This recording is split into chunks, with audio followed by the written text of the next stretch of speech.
vous en prie. Pour la plupart de nos invités, c'est une longue histoire qui les unit à notre émission. Et dans l'histoire continue, nombreux sont ceux qui nous ont déjà prouvé leur attachement. Alors aujourd'hui, c'est Serge et Laetitia qui nous font l'honneur de revenir nous donner de leurs nouvelles. Nous avions fait leur connaissance en 2006, lors de la première saison de Toute une histoire. Que s'est-il passé pour vous depuis? Eh bien, c'est ce que nous allons découvrir tout de suite. Bonjour, merci d'être là à nouveau parmi nous. On va commencer avec vous, Serge. Jean-Luc, vous avez reçu le 19 octobre 2006. Vous lui aviez alors raconté votre parcours étonnant. Vous vous étiez fixé un défi inouï à l'époque.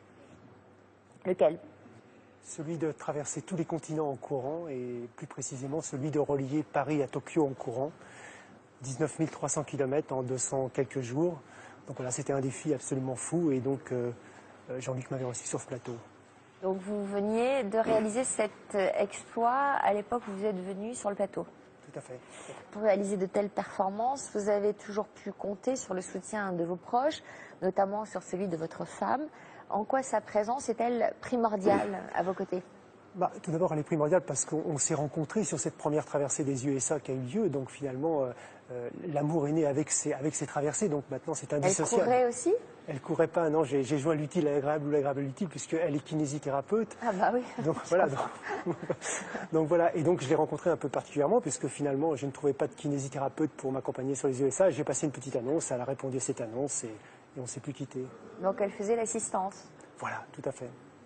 Alors, votre soif de liberté, votre goût du challenge vous pousse à aller toujours plus loin, tous les deux. Et il y a 7 ans, c'est justement quelque chose qui n'avait pas laissé Jean-Luc indifférent. Aujourd'hui, vous êtes de nouveau lancé un pari fou. Et avant de découvrir de quoi il s'agit, je vous propose d'abord de nous repasser le film de votre histoire. J'ai besoin de courir, c'est une drogue, on peut le dire. Il y a 7 ans, nous avions fait la rencontre d'un homme exceptionnel. Passionné de course à pied, Serge avait traversé 5 continents grâce à la seule force de ses jambes et à sa soif d'aventure. Dans la course, dans l'effort, vos émotions sont multipliées par 100, par 1000 et on voit les paysages différemment, les rencontres sont différentes. Et moi, ce que je recherche, c'est ça. Et cette vie de nomade, ça me plaît énormément. Je sais plus qui disait il vaut mieux ailleurs que demain. C'est vraiment ça pour moi. Toujours de l'avant. Serge était constamment à la recherche de nouveaux défis. Son dernier en date reliait Paris à Tokyo. Ça fait 73 km,3 par jour. Pas un jour de repos. 20 millions de foulées, 8000 calories par jour, 10 litres d'eau par jour, 50 paires de chaussures, 200 paires de chaussettes, lever 3 h du matin, départ de la course 4h, 4h15, environ 8 h à 10 h de course et 9 h de sommeil. Et ça pendant 260 jours. Donc vraiment une vie de moine. Et aussi surprenant que cela puisse paraître, cette vie n'était pas incompatible avec l'amour. Serge avait rencontré sa compagne à l'occasion de sa première traversée. C'est pas courant de partager de telles aventures en couple comme ça. Qu'est-ce que ça apporte à votre histoire? Elle est sûrement 1000 fois plus belle que si je le faisais tout seul. Elle assure toutes les traversées avec moi, autant dans la préparation que bien sûr dans la traversée par elle-même. Vous n'avez pas envie de le décourager parfois, quand il part pour des objectifs qui sont trop grands? Non, jamais, je l'ai découragé. Et j'ai même, je pense, été un peu obligée de le freiner. Il en fait trop? Il y a des limites, même si Serge me parle de non-limites et d'infini et de course à l'infini. Il parle de ça. Vous avez terminé maintenant? Vous avez fait les 5 continents, là, c'est Alors, fini. ne dites pas que j'ai terminé, ça fait pas. Il faut continuer à avoir un sens à sa vie. Ça me renforce dans ma tête. C'est un équilibre psychologique pour moi. 7 ans après son passage sur notre plateau, nous retrouvons Serge, toujours sur la route. Et à bientôt 61 ans, il n'est pas encore décidé à prendre sa retraite. Bien au contraire. Ce que je m'entraîne aujourd'hui, c'est que je prépare un nouveau défi, donc un tour du monde complet. Pour moi, c'est vraiment le sommet de ce que je vais pouvoir faire dans ma vie, certainement. J'ai vraiment envie d'y être maintenant et je voudrais que les jours passent très vite. Donc dans un an, on y sera. Voilà, maintenant, je voudrais que tous les jours, je puisse arracher ma petite page de calendrier et très rapidement. Pour réaliser son rêve de tour du monde, Serge devra parcourir 3 continents, mais également 3 océans. Une première pour notre aventurier. Et c'est à bord de ce bateau, construit pour l'occasion, que Serge naviguera sur près de 26 000 km. Salut gars. Salut Serge. Ça va, Serge? Il a rendez-vous ce matin avec les membres de son équipe, René et Bertrand, pour son premier test grandeur nature. T'es prêt à ramer? Ok, On y va? Allez. Son endurance, Serge l'a déjà prouvé sur les routes et aujourd'hui, c'est en pleine mer qu'il va devoir faire ses preuves.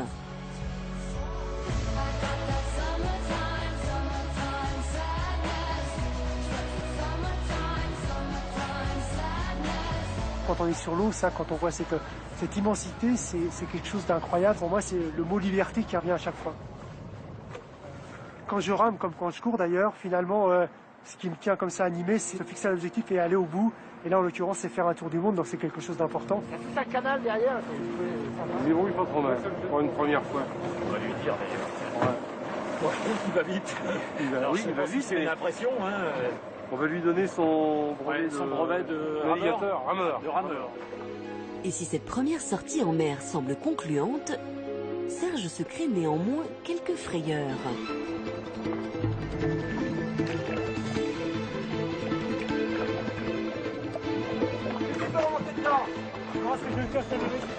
Après cette petite baignade improvisée, Serge et son équipe retournent sur la terre ferme. Bon, les gars, Bon, alors, Pas trop première froid. sortie. première sortie. Un peu mouillé. Un peu mouillé.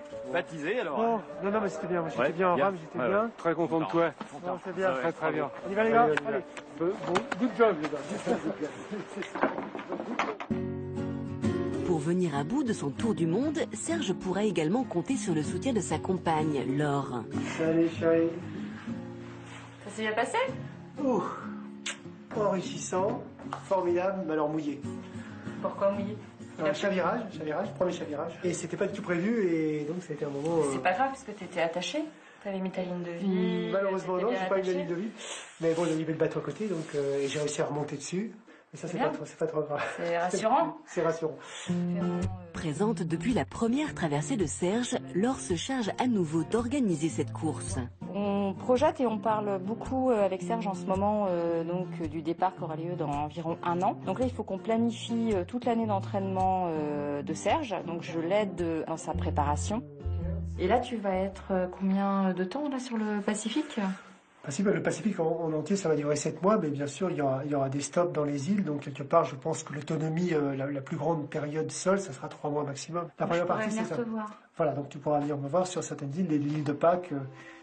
J'ai toujours partagé toutes les traversées terrestres avec Serge et le bateau va nous séparer. C'est quelque chose qui fait peur, ça c'est évident, mais on a la chance de partager cette passion du voyage, cette passion de l'aventure et c'est une chance unique. Finalement, c'est notre aventure, c'est pas que mon aventure, c'est ce qui fait vivre notre couple certainement.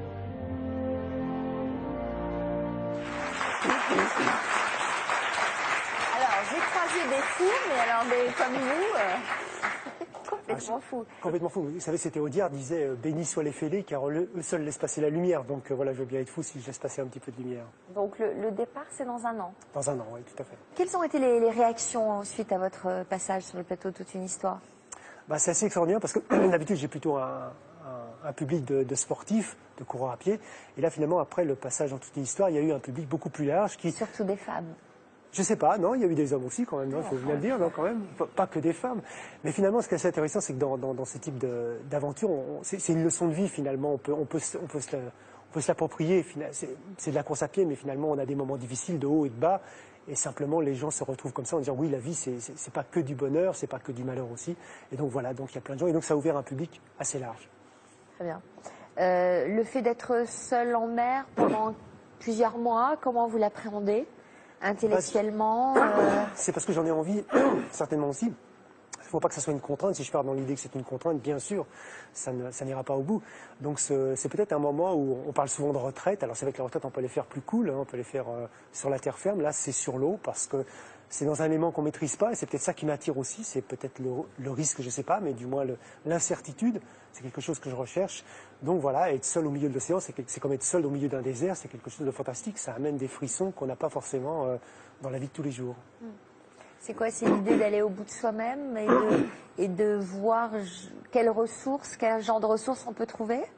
Pas forcément le dépassement de ses limites. D'abord, j'y crois pas parce qu'on a tous nos limites et elles sont données. On ne peut pas les dépasser. Par contre, ce qu'on ne connaît pas, c'est peut-être les possibilités qu'on a en nous, les capacités surtout mentales qu'on a en nous. Physiques, en effet, elles sont limitées. Donc non, c'est Physiques, elles sont limitées, mais intellectuelles, elles sont surtout inouïes. dans les efforts comme ça d'endurance, ce n'est que du mental quasiment. Et c'est là où c'est intéressant parce qu'en plus, ça peut